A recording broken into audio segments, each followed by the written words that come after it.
गोजोन्थों नोंथांमोन गासैखौबो आंनि गोसो गोरबोजों बरायनानै लाग्रोनाय थाबाय। बे बुब्लियाव लाबोनो सानदों नैबे मुंख्लं माखासे नखरनि सुबुंफोरा बिमायनो दुखु मोननायनि गेजेरजों ससियेल मिडियानि गेजेरजों दिनै फोरमायनो गोनां जाबाय। दिनै नैबे इउपिपिएल सरकारा बिसिबा गिदिर गिदिर प्रमिस लादोंमोन आरो इउजि ब्रह्म बिथांमोनहा मुंख्लंफोरनि थाखायनो बिएससि बिटिसि बिटिआर सुक्तिया जानानै थांबाय होननानै बिथांमोनहा गांफा गांफा सार्टिफिकेट होदोंमोन। बेखौनो लानानै दिनै ससियेल मिडियायावहाय मुंख्लं नखरनि मानसिफ्रा दुखु नांनायजों बित्रिखिना नांनायजों ससियेल मिडियायाव बाथ्रा बुंनो गोनां जाबाय। नैबे बिथांमोना हास्थायदों नैबे फैबाय थानाय बिटिसि इलेक्सननि सिगांनो बिथांमोननि मुंख्लं नखरनि गासै सुबुंफोरनो अनसुंथाइखौ होजोबनांगौ होननानै मा इउजि ब्रह्म, गबिन्द बसुमतारी, प्रमद बर', लरेन्स इस्लारि नोंथांमोननि बे होनाय सार्टिफिकेटखौ नायै नायै थानांगौ नामा? नोंथांमोना माला होगोन? नै नोंथांमोना इलेक्सन फैयोब्ला गोदै गोदै बाथ्रा बुंनायजों गोबांथार मावबाय, गोबां खामानि मावबाय, दिन्थि नोंथांमोनहा जोंनि गासै बिटिसिनि मोनखानाय पावारखौसो नोंसोर आसाम सरकाराव हरजोबनायखौ जों नुनो मोन्दों। रायजो राजाफोर नोंथांमोनहा कमेन्ट खालामहर। आरो नैबे मुंख्लं नखरनि मानसिफोरा मा एसेबां दुखु फोरमायदों नोंथांमोनहा नैबेयाव नोंथांमोनहा नायखांनायनि गेजेरजों नोंथांमोनहा कमेन्ट खालामहर। नैबे प्रमद बर', इउजि ब्रह्म, गबिन्द बसुमतारी, फेरेंगा, लरेन्स इस्लारि गोबांथार बेबायदिनो एमएलए एमसिएलएफोर दङ। बिथांमोनहा मा जुदि मावनो हायाब्ला बिथांमोनहा जिरायदो मा मावखो दिनै 4 बोसोरानो जोबलांबायानो। रायजो राजाफोर नै 2025आवनो बिटिसि इलेक्सन जानो थांगासिनो दङ।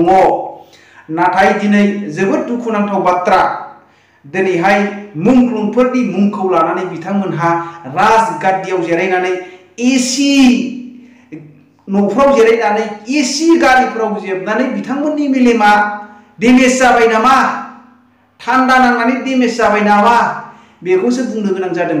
रायजो राजाफोर बेखौ जेसेबां हायो एसेबां नोंथांमोना बे भिडिअखौ शेयार खालाम। बिथांमोनहा भिडिअखौ मोनहैनायनि माखासे नैबे खामानिफोरखौ मावथों। नोंथांमोनहा नै खोनासंनानै नेला बिथांमोनहा मा बुंदों। तामुलपुर जिल्लानि जों मुंख्लं नखरारि आफाद हिसाबै दिनै प्रेस मिट लानायनि थांखियानो जाबाय जाय समाव बर' हारिनि थामोनथा रैखाथिनि थाखाय जायफोरा बर' आन्दलननि थाखाय जिउ बावलांदोंमोन बै बिथांमोननि थाखाय जोंनो फोसावखानाय जाय गभर्नमेन्टआनो फैया मानो बिथांमोना बै मुंख्लं नखरफोरनो 5 लाख अनसुंथाइ होनानै बिनि नखरखौ नायफिनगोन होननानै बुंनाय लेखा नाथाय जोंनो 5 लाख अनसुंथाइखौ जों दिनैसिमबो मोनफुंनो हायाखै। बिनि थाखायनो नैबे दिनैनि दिनाव जोङो बाक्सा जिल्ला आरो तामुलपुर जिल्ला मुंख्लं नखरारि आफादा बे प्रेसखौ लानो गोनां जादों।